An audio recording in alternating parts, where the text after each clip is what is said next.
Exactly what happened in court today is attorney Julius Kim from the law group Kim and Lavoie. Thank you again for being with us. So much to get to. Let's jump right in. With that forfeit today from Judge Darrell saying, can't do the witnesses or testify on his behalf, she did that because he refused to answer her questions. Were you surprised by that, given her demeanor from days past? It's been obvious to everyone that Judge Darrell has been incredibly patient with Mr. Brooks, but she also has been doing a great job of keeping this trial moving along. And I wasn't surprised that she ultimately deemed that he's forfeited his right to present more witnesses and to testify on his own behalf, because he was just being difficult this morning and he was refusing to answer questions that were germane to those issues. And at some point she just said, okay, that's enough. We're going to move on. Right. In fact, she sent him next door twice during the outburst. We also saw Brooks put up the boxes in front of his face today, and he's become even, it seems, more argumentative.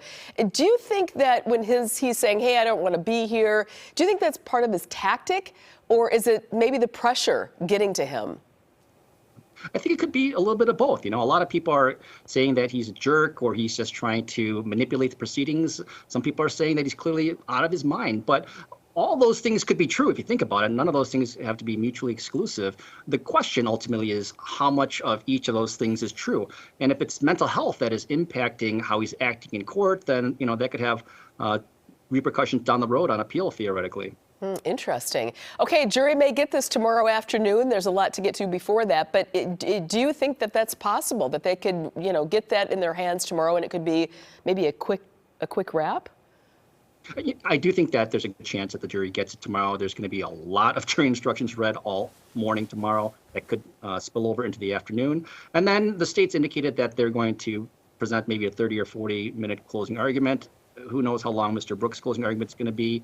But I think that everyone is anxious to try and get this case to the jury, including the jury, as to whether there's going to be a verdict tomorrow. I highly doubt that, just because from a logistical perspective, there's a lot of paperwork they need to go through. And so I don't think that we would see a verdict tomorrow, but probably, or it very well could happen in the near future here. You just brought up a good point, and I just thought of this. The jury, this is going to be very challenging for them to stay focused, stay in the moment, and not get distracted. Are they being reminded time and time again that, let's stay on point here despite the antics?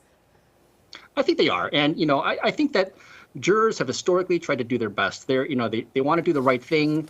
They take their oaths and their jobs seriously. And I think that they're anxious to try and start deliberating on this case. And I'm hoping that they will kind of set aside Mr. Brooks' behavior in court in deciding this case, and they'll decide it on the facts and evidence. All right. Julius Kim, thank you. We're not done with you at all yet, so we know we'll be seeing you soon. We appreciate your insight today. Thank you. And stay with Fox 6 for the latest from the trial. We're streaming the trial on the Fox 6 News Milwaukee YouTube page, the Fox 6 News Milwaukee Facebook page, and on the Fox 6 News app and the website, fox6now.com.